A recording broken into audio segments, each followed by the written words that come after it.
You have rightly stated that the principle of this bill has been unanimously accepted by the House, and most of the relevant points have been made out, and that no time of the House should be taken by repeating the same points again and again.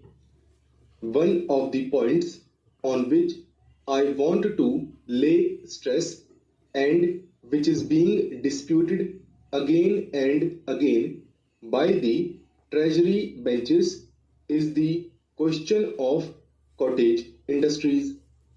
Though you pointed out to them yesterday that there is provision in this bill to take into consideration the cottage industries also, and the Honorable the Deputy Minister realized it again, there was a point raised by Mr. Sidhwa today, and the Honorable Speaker, who was in the chair at the time, said that the scope of the bill is confined only to the consideration of protection to industries as against foreign industries, that is, to give protection to the indigenous industries as against imported goods, and the question of cottage industry does not come in here. The Honorable Deputy Minister dittoed this: unless protection is given to indigenous industries, we shall not be able to develop industrially. I wholeheartedly support this proposition. I am not against it. When I speak of cottage industries, I do not for a moment think that our country should not be developed on the same lines as the other countries in the world. I want that every villager should have the same amenities that we sitting in this house have. Every villager should have these furnitures, fittings, houses, and so on. The only thing is that the existing economy should not be disturbed and sacrificed before substitute arrangement is made. Before we give protection to any bigger industries, the first thing we should consider is that the materials which are at present being produced in our villages to meet the requirements of our villages, and on which the economic life of the villagers rests, are properly safeguarded. We should see that we have sufficient quantity of consumer goods to meet the necessities of all people in the country, and nothing is done merely in the interest of 10% of the people at the sacrifice of existing village economy before making sure of some better substitute. I find that at the present moment our attention is confined to the amenities and requirements of a portion of the population only. The other day, my honorable friend Mr.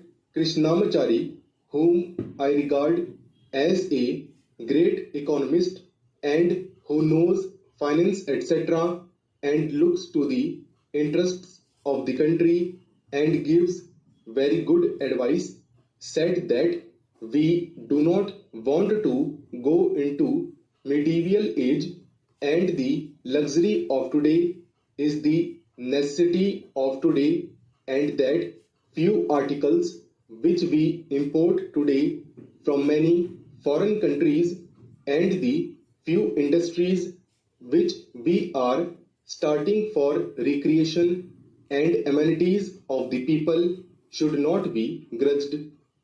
I agree with him. I do not grudge them. but looking to the condition as it is today and the circumstances under which we are placed and over which we have no control, if we want to develop our country on the same basis as other countries have done industrially and otherwise, we do not have at our command all the necessary materials and we simply cannot do it with the speed we want. We have to depend upon others. So, at least during the transitional period, it may be that the necessities of yesterday may have to be regarded as the luxuries of today and for some time have to take to austerity to be squarely distributed. I welcomed this bill most heartily when I went through it, but when the deputy minister was speaking, he probably overlooked or gave scant attention to one point. I am referring to clause 12 in regard to the reference of the Commission on matters arising out of protection. Of the things mentioned, there are different sectors of the country's economy on which the Commission may inquire and report. Whenever we start new industries and give protection to them, this clause is always neglected. It should not be merely that the central government may also refer, but they must refer to this as one of the conditions under clause 14.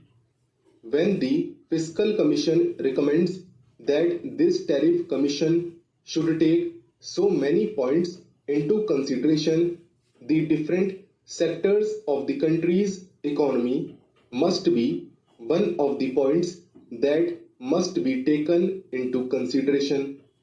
The other day, there was a question about the acquisition of the Vishakhapatnam shipping yard. When we had to pay rupees 2 to 3 crores for acquiring it, one of the points we took into consideration was the unemployment of 4,000 workers, and for keeping them in employment, we suffered a loss in view of the agitation that was carried on. We sacrificed the existing necessary supply of the villagers and throw them out of employment without making any arrangement for their substitute requirements and without providing them with alternative employment.